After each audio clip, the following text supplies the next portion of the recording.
Приехал я тут недавно по делам в Латвию из Польши. И раз уж такое дело, я подумал, что было бы интересно сравнить цены в Варшаве и в Риге.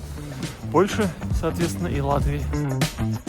Зайдем в сетевую кофейню, сравним цены в общепите, зайдем в Lidl и сравним ассортимент и цены с польским Lidl. Считается, что страны, принявшие евровалюту, дороже, чем та же Польша, которая сохранила свой национальный злотый. Посмотрим, насколько верны стереотипы и насколько объективна оценка на сегодняшний день. Ой, а это что такое? Ну и, конечно, посмотрим город, подмечая его главные особенности.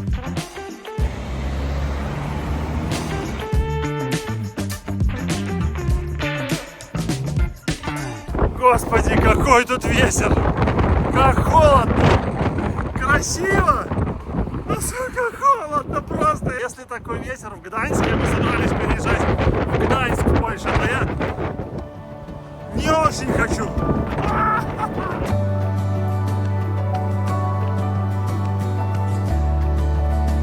Я люблю старый город в Риге, он очень атмосферный. И вообще мне нравится здесь гулять. В нем такая старина чувствуется, реально.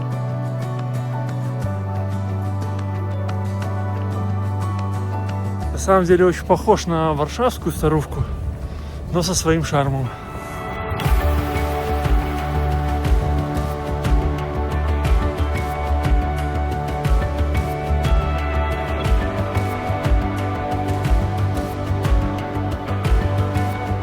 Lidl — это очень популярная сеть заведений общественного питания в Латвии. На самом деле это большая столовая, где есть огромный выбор еды, которая очень похожа на домашнюю. Кстати, мы когда жили в Беларуси, у нас была представлена эта франшиза, и мы иногда ходили в эту столовую. В Польше, к слову, тоже есть похожее заведение в каждом большом торговом центре, где представлено что-то типа домашней еды. Вот так это выглядит в Варшаве. В целом, с большего можно сказать, что цены примерно одинаковые, но по ощущениям все-таки Lidl в Риге процентов на 10-15 дешевле. Разливной квас. Топчик, топчик, топчик. Вообще Рига без преувеличения очень родной для меня город.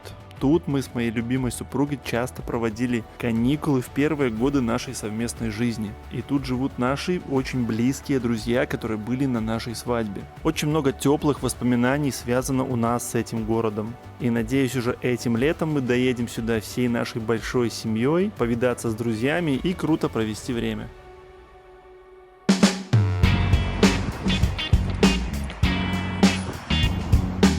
Шел я тут мимо этого здания и напротив него зашел в первый попавшийся продуктовый магазин, название которого не помню. Очень странное ощущение в магазине Риги. Что-то с полками такое, что происходит? Неожиданно было в центре столицы увидеть такой магазин с полупустыми полками, но я думаю, что это просто какой-то баг, или может магазин скоро закрывается, или еще что-то. Ну, не будем обращать внимания. Старбакса нету в Риге, поэтому зайдем вот в эту сетку Costa Coffee, в котором мы в Варшаве вообще не ходим, потому что мне не нравится там. Но будет логично сравнить по одинаковой сети. Я мерил по среднему размеру напитков, и мы видим, что в латышской сети почти все позиции дешевле на пол-евро и больше. Точно такая же разбежка и с десертами. Дешевле в Латвии. И нужно сказать, лично меня это удивило. Из Costa Coffee я вышел, когда уже было темно, и мне предстояло прогуляться до магазина. Город мне показался очень свободным, и почему-то, по ощущениям, было очень мало людей. С особенной приятной ностальгией я смотрел на троллейбусы, которые видел последний раз в Беларуси еще очень давно. Также немало удовольствия полюбоваться особенной, неповторимой рижской архитектурой. Вот прикол, иду в магазин, остановился, вот не могу оторваться, рассматриваю здание. Какой-то, как из мистических фильмов или хорроров. Там забиты окна, как будто заброшка какая-то. Тут вообще непонятно, что кто-то живет. Котик смотрит на меня. Ну, блин, такое здание, таких вот много. Просто в городе. Смотрите, просто реально можно арендовать для фильмов, снимать. Рядом еще одно забавное. Забавное такое вообще.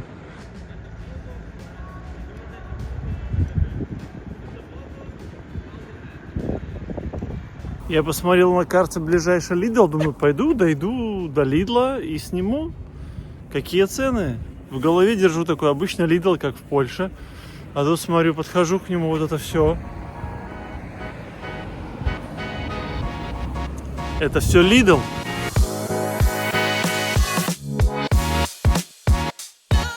По традиции в Лидле сразу идет секция с выпечкой, и уже видим, что супер простой пончик чуть-чуть дороже, чем в Польше, а шоколадный почти в 2 раза дороже. Хлеба такого же не нашел, но что-то похожее вот по таким ценам. А это самые дешевые позиции хлеба, которые я только нашел в магазинах Польши и в Риге. Многие продукты отличаются, но многие похожи. Вот эти био, вот этот вообще бренд, видимо, я так понимаю, он Kaufland'овский. Непосредственно вот эти помидоры 2,49. Огурцы вот эти, знакомые всем из Польши, из польских Лидла. Где у нас биогресс? Ну тут скидки, блин, сейчас все на акции, не знаю, вечер это или что это так. Ну, в польских же Лидлах тоже постоянно всякие распродажи.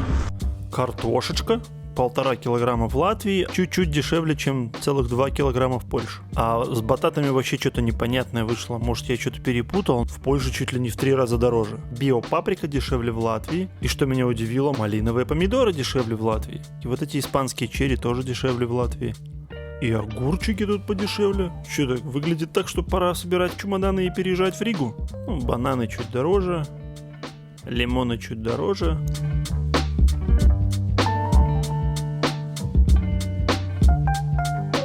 О, это наша сетка авокадо. А, тут только по 2 штуки био. 3 евро.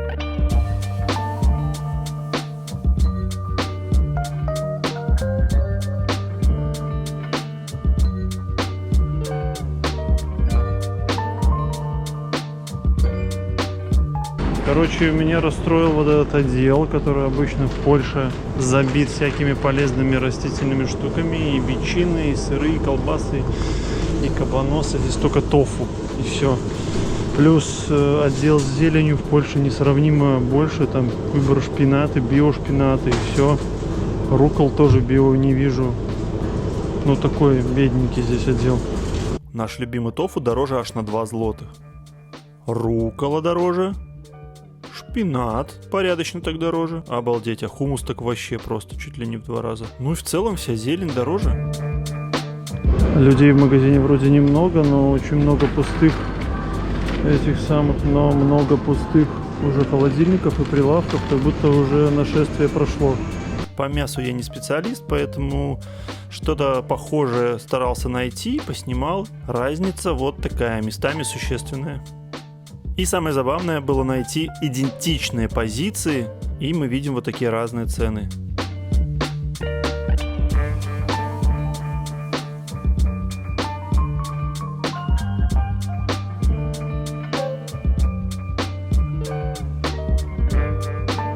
Тут тоже что-то непонятное, возможно, это разные позиции. По бренду видно то же самое, и по граммовке тоже. Что-то курица просто чуть ли не в 2 раза дороже в Латвии, а это вот нет. Сметану, походу, в Риге едят одни миллионеры. Масло одно и то же. Творог одно и то же. Самые дешевые бутылки с негазированной водой. Овсяные хлопья. Мука, вот такая разница. Может быть, опять тоже что-то не то снял. Ну и нормально так на сахар тоже разница. Так, что по пивку? По пивку. Поляки любят пиво, и латыши любят пиво. В Латвии очень древняя, крутая культура пивоварения. Вот, поэтому у них тут тоже свои бренды. Посмотрим. Алус. Алус по-латышски пиво. У поляков, кстати, очень крутая тема. Очень много 0,0. Вот этого нулевки. Пиво безалкогольного, чтобы 0,0. Это очень круто. Из пива особо не выбирал, просто поснимал самые дешевые позиции, которые только нашел. Ну и в пятницу вечером залить кабинку Джек Дэниелсом, походу, выгоднее будет в Латвии. В общем, пофоткал. все, что пришло в голову. Если что-то забыл, то простите. Возможно, что-то мне непривычное, я не подумал. Ну, так вроде навскидку, что вспомнил, то сфоткал.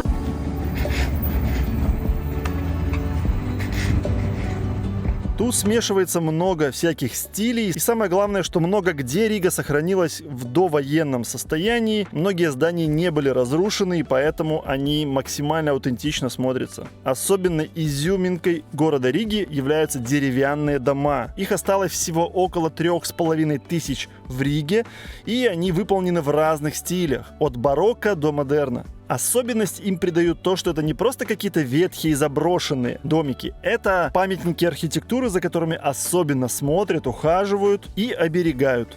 Забавно еще особенность, тут нет Uber, и тут есть Bolt. Тоже такси, еда и вот эти скутера, ну как везде в Европе, в Варшаве тоже, но здесь просто суперактивно их используют. Ой, я нашел тут матка этих дронов, скутеров. Они тут размножаются. В общем, добираясь до отеля, я еще побродил по темным пустынным рижским улицам, которые местами выглядели жутковато, но как-то не внушали никакой опасности, и это приятное ощущение, что ты в безопасности. Тут какие-то князья латышские живут, наверное, бароны. С таким видом.